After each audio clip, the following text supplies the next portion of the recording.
Episode की starting में हमें 15 साल बाद का सीन दिखाया जाता है, जहां पर जिनिंग बड़ा हो चुका होता है और वह अपने पेरेंट्स के साथ बैठकर खाना खा रहा होता है।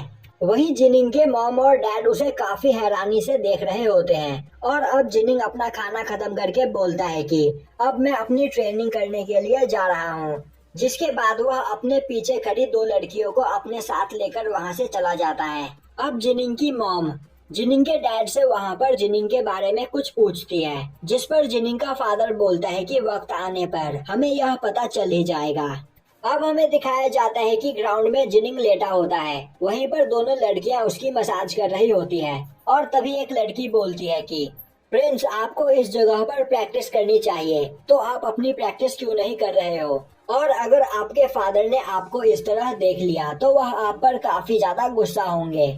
तभी जिनिंग बोलता है, तुम्हें परेशान होने की कोई जरूरत नहीं, मुझे मार्शल आर्ट के बारे में सब कुछ पता है और मैं डेली 2 घंटे ट्रेनिंग करता हूँ, यह मेरे लिए काफी है।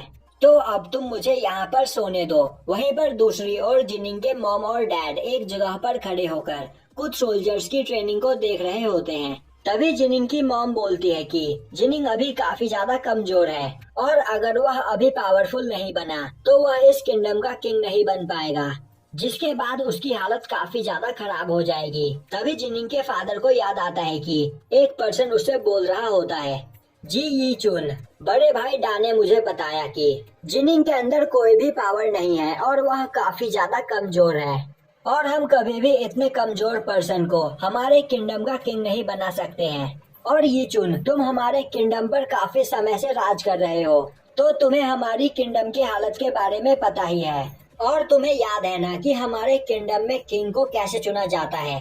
कहीं तुम अपने पुत्र मोह में आकर इस रूल को चेंज करने की कोशिश ना करो, क्योंकि यह बात इस जगह पर सभी को पता है कि जिनिंग कितना ज्यादा कमजोर है, यहाँ तक कि वह एक सोल्जर को भी नहीं हरा सकता है।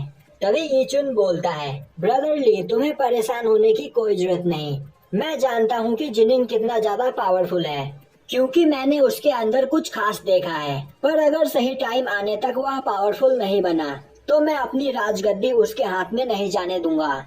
और अब यह सोचकर यूचुन बोलने लगता है कि जिनिंग पूरे दिन ट्रेनिंग करने के बजाय छोटे मोटे गेम खेलता रहता है और इस तरह से वह कभी पावरफुल नहीं बन पाएगा।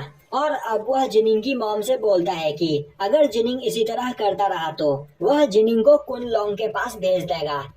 यह सुनते ही जिनिंग की मॉम परेशान हो जाती है, पर ये चुन उसे शांत करता है और बोलता है कि तुम्हें परेशान होने की कोई जरूरत नहीं, मैं जानता हूँ कि जिनिंग काफी ज्यादा पावरफुल है और उसके अंदर काफी ज्यादा स्पिरिचुअल एनर्जी है, पर वह अपनी पावर का यूज करना ही नहीं चाहता है और कुन लोंग के पास पहुंचकर उसे अपनी पावर का यूज करना ही होगा, जिससे उसकी पावर पहले से काफी ज्यादा इंक्रीज हो सकती है। तभी जिनिंग की मॉम बोलती है कि वह यहाँ पर बस यह चाहती है कि जिनिंग का फ्यूचर अच्छा हो और कुछ भी नहीं, क्योंकि जिनिंग अब 15 साल का हो चुका है और अभी तक उसकी स्पिरिचुअल एनर्जी अवेक नहीं हुई है। तभी यीचुन बोलता है, हमारे पास और कोई रास्ता नहीं है, तो हमें अब यह करना ही होगा। तभी जिनिंग की मॉम साओबाई को बोलती है कि चाहे कुछ भी हो जाए वह जिनिंग को प्रोटेक्ट करेगा। वहीं दूसरी ओर जिनिंग ग्राउंड में सो रहा होता है और तभी उसके पास बैठी हुई लड़कियां उसके मॉम और डैड को उसकी ओर आते हुए देखती हैं और अब वह जिनिंग को वहां पर उठाने लगती है, पर जिनिंग नहीं उठता है। तभी एक लड़की बोलती है कि आपके फादर इस ओर आपसे मिलने के लिए आ रहे हैं और अब यह सुनते ही जिनिंग उठकर खड़ा हो जाता है और वहां पर अपनी ट्रेनिंग करने लगता है। तभी यीचुन जिनिंग के पास आकर बोलता है कि तुम मुझे बेवकूफ बनाने की कोशिश मत करो, मुझे पता है कि तुम यहाँ पर बस ट्रेनिंग करने का नाटक कर रहे हो और जिनिंग, तुम्हें पता है कि मैंने कभी भी तुम्हें बाहर ट्रेनिंग करने से नहीं रोका, क्योंकि मुझे तुम पर यकीन है कि तुम एक पावरफुल पर्सन बन सकते हो। जिनिंग बोलता है, मैं आपकी उम्मीदों पर खड़ा उतरूंगा। तभी जिनिंग का फादर बोलता है, मुझे पता है कि तुम काफी ज्यादा पावरफुल हो, पर तुम मेहनत से हमेशा बचते हो और जब तक तुम यहाँ पर मेहनत नहीं करोगे तब तक तुम्हारा कुछ नहीं हो सकता है। यह सुनते ही जिनिंग बोलता है, तो क्या आपको सच में लगता है कि मैं पावरफुल हूँ? ये चुन बोलता है, हाँ, पर अब आज से तुम्हारी असली ट्रेनिंग स्टार्ट होती है। तुम आउटसाइड वर्ल्ड में असली डीमन से फाइट करोगे और बीस्ट को हराओगे और अपनी जान बचाने के लिए तुम्हें यह करना होगा। जिसके बाद ही तुम अपने अंदर की असली पावर को जान पाओगे। और अब यूचुन जिनिंग को कॉन्ग लोंग के पास बुलाता है और बोलता है कि अगर तुमने कॉन्ग लोंग को हरा दिया तो मैं मान लूंगा कि तुम काफी ज्यादा पावरफुल हो और आउटसाइड वर्ल्ड में जाने के लिए तैयार हो। यह सुनते ही जिनिंग तैयार हो जाता है और बोलता है कि मैं जब से यहाँ पर आया हूँ तब से इस जगह से कभी भी बाहर नहीं निकला और फाइनली मुझे यह चांस मिला है, तो मैं इस मौके को अपने हाथ से नहीं जाने दूंगा। अब अगले दिन जिनिंग अरीना ग्राउंड में कुन लोंग से फाइट करने के लिए आता है, जो देखकर उसकी मॉम उसे संभल कर रहने के लिए बोलती है क्योंकि कुन लोंग एक काफी खतरनाक डीमन है। जिनिंग बोलता है आपको परेशान होने की कोई जरूरत नहीं, मैं अब सब कुछ संभाल सकता हूँ। अब जिनिंग उस अरीना ग्राउंड में एंटर करता है। वहीं उसका फादर बोल रहा होता है कि जिनिंग आज तुम अपने लक से इस जगह पर नहीं जीत पाओगे क्योंकि कुनलोंग एक मिथिकल बीस्ट है और अगर तुमने इस जगह पर कोई भी गलती की तो मैं तुम्हें बचाने के लिए नहीं आऊंगा। तो तुम्हें अरीना ग्राउंड में एंटर करने के बाद सभी कुछ खुद ब खुद संभालना है। अब मिथिकल बीस्ट का नाम सुनते ही जिनिंग डर जाता है और तभी उस जगह पर एक बीस्ट के चिल्लाने की आवाज आती है, जो सुनकर जिनिंग के पसीने छूटने लगते हैं और तभी उस जगह पर एक चेन से बंधा हुआ सांप आता है। अब उस सांप को देखकर जिनिंग बोलने लगता है तो क्या मुझे इससे फाइट करना है? यह तो काफी कमजोर लग रहा है, आखिर मैं इससे क्यों डर रहा था? और तभी उस सांप के गले से उन चेन्स को खोल दिया जाता है और अब उन चेन्स के खुलते ही वह सांप एक जाइंट स्नेक में बदल जाता है। अब यह देखकर जिनिंग की मॉम उसके लिए परेशान होने लगती है और बोलने लगती है कि यह तो एक मिथिकल स्नेक मॉन्स्टर है और यह काफी ज्यादा पावरफुल होते हैं, तो जिनिंग इसे कभी नहीं हरा पाएगा। तभी यीचुन बोलता है जिनिंग की असली पावर को बाहर निकालने का मेरे पास इसके अलावा और कोई रास्ता नहीं है, तो मुझे यह करना ही होगा। वहीं पर खड़ा ली यीचुन से बोल रहा होता है कि मुझे नहीं लग रहा कि तुम्हारे बेटे का फ्यूचर अच्छा है और आज से पहले मैंने इतना कमजोर मिथिकल बीस्ट कभी नहीं देखा, पर फिर भी तुम्हारा बेटा इतना ज्यादा डर क्यों रहा है? और तभी वह बीस्ट जिनिंग पर अटैक कर देता है, पर जिनिंग उसके अटैक को डॉज कर लेता है और सोचने लगता है कि फादर कभी भी मुझे फाइट करने के लिए कोई ज्यादा पावरफुल ओपोनेंट नहीं देंगे, तो इस बीस्ट की कोई ना कोई कमजोरी जरूर होगी। और अब वह उस बीस्ट पर अटैक करने के लिए आगे बढ़ता है, पर तभी वह बीस्ट अपने टेल से मारकर जिनिंग को पीछे धकेल देता है। यह देखते ही ली बोलने लगता है अगर जिनिंग की जगह मैं होता तो अब तक यह बीस्ट मारा जा चुका होता।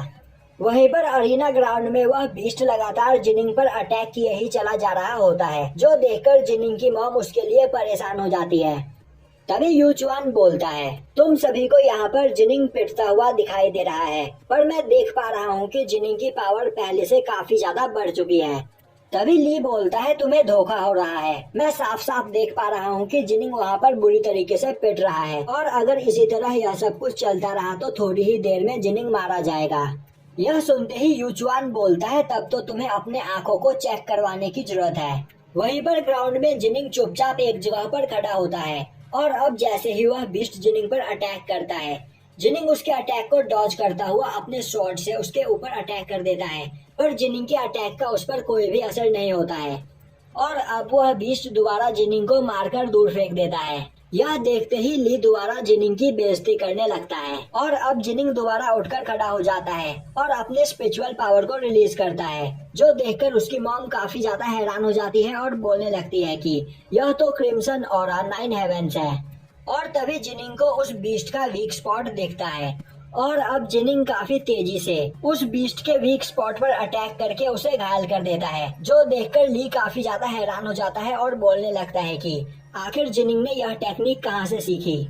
और अब घायल होने के बाद उस स्नेक मॉन्स्टर को और भी ज्यादा गुस्सा आता है, जिसके बाद वह अपने ट्रू फॉर्म में आ जाता है, जो देखकर वहां पर ली डर जाता है और बोलने लगता है कि अब जिनिंग को यहाँ पर कोई भी नहीं बचा सकता है। तभी यीचुन अपनी शॉट फेंककर जिनिंग को देता है और बोलता है कि अब इस मॉन्स्टर को मारने का टाइम आ चुका है। यह देखते ही जिनिंग उस शॉट को पकड़ता है और अब जिनिंग का खून उस शॉट के ऊपर लग जाता है, जिससे अब वह शॉट ग्लो करने लगती है और तभी जिनिंग उस बीस्ट पर अटैक करके उसे मार देता है। और अब यह देखकर यीचुन जी ली से बोलता है कि तो अब तुम देख पा रहे हो कि मेरा बेटा कितना पावरफुल है। और अब उस जगह पर वह बीस्ट मारा जाता है, जिसके बाद हमें एक जगह दिखाया जाता है जहाँ पर एक जाइंट स्नेक चिल्लाते हुए बोल रहा होता है कि जी क्लैन ने जिस जाइंट स्नेक को पकड़कर आज मार दिया वह उसका बेटा था और वह जी क्लैन से अपने बेटे की मौत का बदला लेकर रहेगा। और यहीं पर यह एपिसोड खत्म हो जाता है।